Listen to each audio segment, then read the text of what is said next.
Que el Señor los bendiga. Agradezco a Dios por la oportunidad de poder compartir su palabra. Hagamos una oración. Amantísimo Padre, te doy gracias, Señor, por el privilegio de poder llevar tu palabra. Te pido, Señor, que seas tú hablando y que el Espíritu Santo nos ayude a preparar nuestras mentes y nuestros corazones para poder atesorar aquello que nos quiere enseñar. Te lo pedimos en el poderoso nombre de tu Hijo Cristo Jesús. Asimismo, Señor, de antemano te damos gracias por la vida, por la salud, por la provisión y por todas las misericordias tan grandes que tienes con cada uno de nosotros. Te lo agradecemos. Eres digno de toda alabanza y adoración por los siglos de los siglos, Señor. Amén y amén.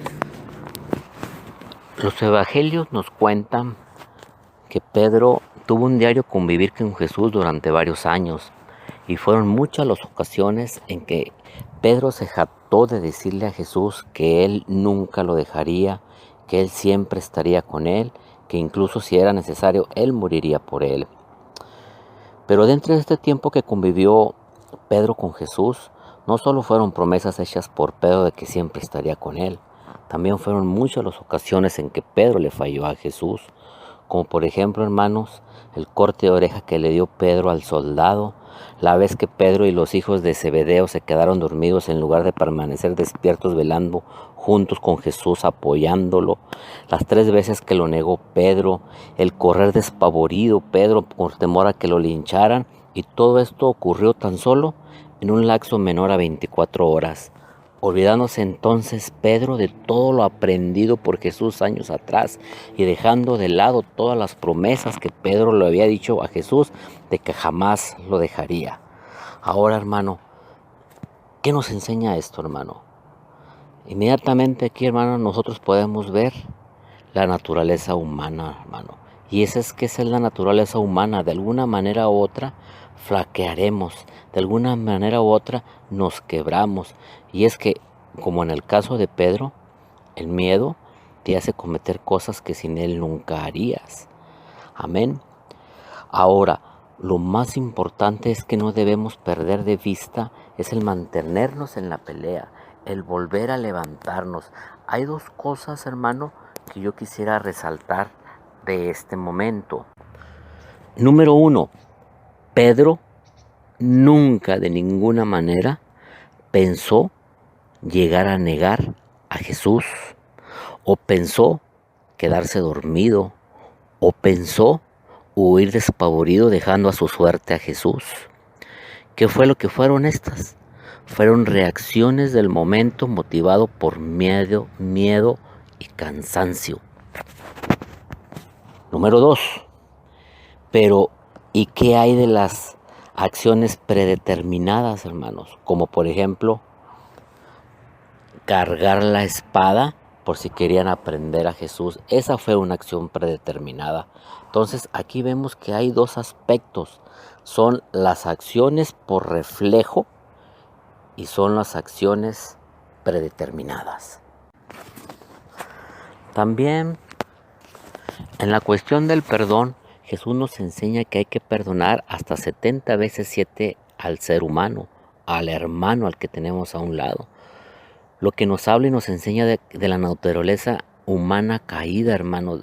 El humano con tendencia a caer, a fallar. Pero también nos muestra la gran paciencia y misericordia que Dios nos tiene. Entonces, quiero decirle, hermano, creo que todos conocemos la historia del llamado de Pedro.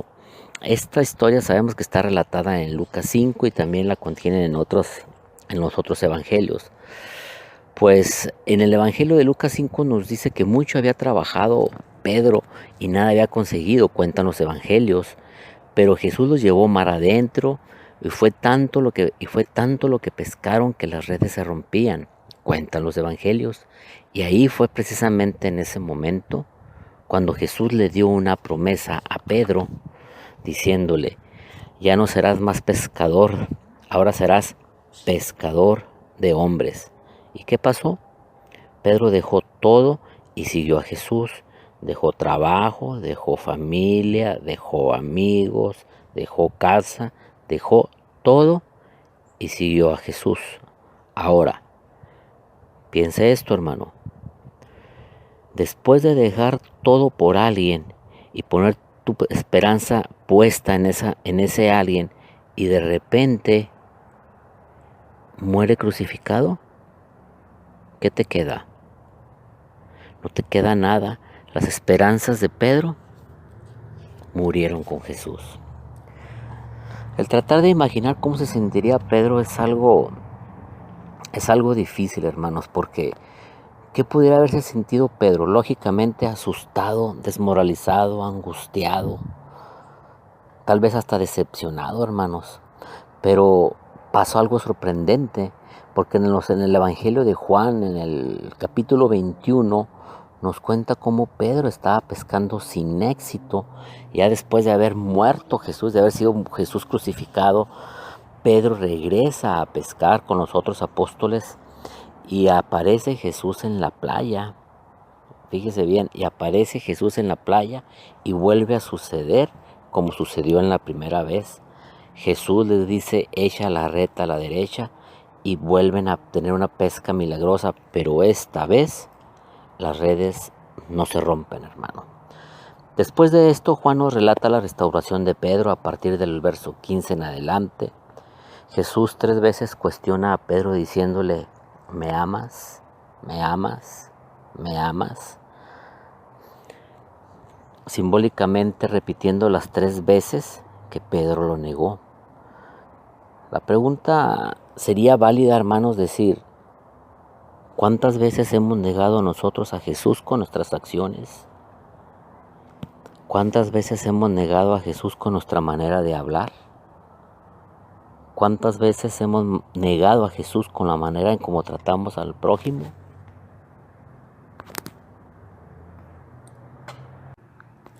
Estos tiempos de pandemia son tiempos de miedo, de pérdidas de trabajo, de incertidumbre, de no saber qué va a pasar mañana, de pérdidas de personas y seres queridos. Ciertamente son tiempos difíciles, hermanos, son tiempos para clamar y buscar más de Dios. Pero también es cierto que son tiempos peligrosos, pues hemos dejado de congregarnos y muchos corremos cada quien a nuestro propio beneficio, dejando peligrosamente de lado a Dios, cobijados en la promesa de Él diciendo, el Señor está conmigo. Y es cierto, el Señor está contigo siempre y cuando sigas haciendo las cosas que le agradan a Él. Definitivamente, hermano, el Señor nos restaurará y nos levanta. En Proverbios 24 dice que 7 veces cae el justo y vuelve a levantarse. Mas Jesús dijo, 70 veces 7 perdona a tu hermano. Gloria a Dios, mire la misericordia del Señor.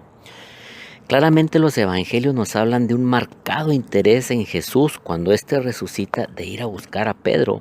Pues en Marcos nos dice, díganle a los apóstoles y agrega, y a Pedro en particular. ¿Por qué Jesús remarca mucho esto de Pedro? Pues porque Jesús sabía que Pedro estaba espiritualmente quebrado. Jesús sabía que Pedro necesitaba ser restaurado. Entonces, número 1, necesitaba restaurarlo para que Pedro se sintiera libre de toda falta, que se sintiera completo para poder cumplir cabalmente con el cometido que Jesús estaba por darle. Número 2, para poderle cumplir la promesa que Jesús anteriormente le había dicho cuando lo conoció, hacerlo pescador de hombres. Alabado sea su nombre. Porque son tiempos peligrosos. Fíjate, hermano, que te voy a contar que unos 400 años antes de que naciera Jesús, el pueblo de Judá vivía, hermano, vivía confiado y respaldado en unas ciertas promesas que nuestro Señor Padre le había dado al pueblo. Una de ellas era una promesa davínica de que nunca faltaría un rey en el trono de Israel, descendiente de David, y que tendrían un reino milenario. Esa era una promesa a la que ellos estaban sujetos, en lo que ellos creían. También ellos sabían que eran el pueblo elegido por Dios y que ellos serían luz para las naciones. Y basado en esas dos promesas, el pueblo de Judá, hermanos, Israel, confiaban en el Señor y entraban y iban al templo, dice la palabra, iban al templo y decían, Jehová es nuestro Salvador, Jehová es nuestro Señor y Jehová es nuestro Dios. Pero cuando salían del templo, hermano, iban y hacían todo lo contrario a lo que le agrada a Dios. Corrían en pos de otros dioses, fornicaban, adulteraban, robaban, mataban, mentían, hacían todo lo que Dios aborrece, hermano, todo lo contrario. ¿Y qué fue lo que pasó, hermanos?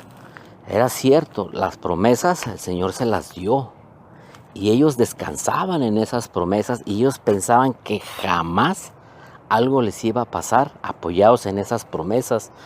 Pero ellos se relajaron, hermano, y fue tanta su confianza, confiaban en las promesas, mas no estuvieron dispuestos a seguir haciendo la parte que a ellos les tocaba, que era cumplir con los mandamientos del Señor, en seguir haciendo las cosas que a Dios le agradan. Entonces, ¿qué es lo que pasa, hermanos? Es como le pasó también a Moisés. Moisés, cuando sacó al pueblo de Israel, Moisés cargó, dice la palabra que cargó con el pueblo de Israel y cargó con mucho pueblo de todas nacionalidades que no era pueblo israelita. Y eso hermano, le ocasionó muchísimos problemas a Moisés. ¿Por qué? ¿Qué pasó? Esta gente que no era israelita, no era monoteísta, creía en muchos dioses, creía en otras cosas. Pero ¿qué pasó? Cuando oyeron de las bendiciones y de la promesa de una tierra prometida, por supuesto todos dijeron, vamos. Y es que es cierto, todos queremos de las bendiciones de Dios. Pero no todos estaban dispuestos a cumplir los preceptos del Señor. Entonces ahí es donde está el problema, hermanos. Ahorita por eso el tiempo es peligroso. Nosotros no nos estamos congregando, hermanos, y podemos tener gloria a Dios, nuestra confianza bien puesta en promesas de que Él siempre estará con nosotros. Y es cierto, pero tenemos que hacer nuestra parte, hermanos. Tenemos que mantenernos firmes en el Señor, firmes en las promesas del Señor. Por supuesto, nuestra naturaleza es caída y podemos fallar, hermanos, y vamos a fallar. Y Jesús, como lo dice tu palabra, Él nos levantará, hermanos. Pero mire, una cosa es fallar, hermanos, a conciencia y de adrede, que al cabo ahí después el Señor me perdona. Y otra cosa es fallar inconscientemente, como en el caso, o por miedo, como en el caso de Pedro. Amén. Te digo, hermano, que cualquiera que sea el caso, hermano, lo único que tenemos que hacer, conocemos el camino.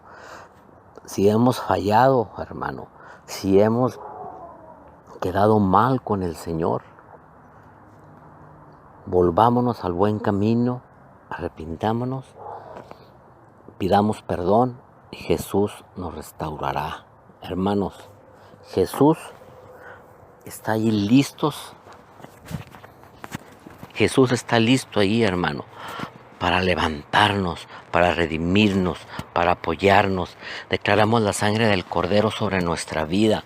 Ya lo dice su palabra, la sangre del Cordero nos limpia, nos renueva, nos redime, nos da un nuevo comenzar, quita toda opresión, quita toda maldición generacional, quita toda enfermedad, hermano.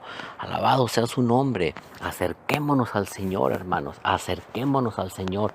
Y si en tu mente recibes los dardos que te dicen que ya no eres digno, de que has fallado, de que has caído, de que el Señor no te volteará a ver, eso es una mentira, hermanos. Busca del Señor, ponte a cuentas con Dios, búscalo, síguelo. Apégate a sus mandamientos, esfuérzate por hacer lo bueno, esfuérzate por hacer lo que le agrada al Señor y el Señor se agradará de ti. El Señor levanta, el Señor honra a los que lo honran. Alabado sea su nombre. Le pido a Dios, hermano, de todo corazón, que esta palabra, si de casualidad, hermano, tú te sientes que has flaqueado, que has fallado, no te angusties, hermano. El Señor te redimirá, Jesús te levantará, todo es, hermano, todo es de que tú quieras y que encamines de nuevo tus pasos hacia Él, que busques de Él, que clames de Él, que hagas lo que tú sabes que agrada al Señor. Tú sabes lo que hay que hacer para agradar al Señor.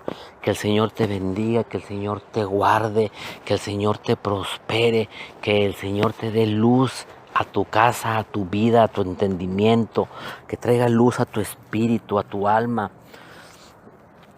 para poderlo servir como Él se merece, para poderlo honrar como Él se merece. Hermano, que el Señor te guarde, que el Señor te bendiga, que pases buen fin de semana, que pases una linda semana, en el nombre de Jesús. Amén.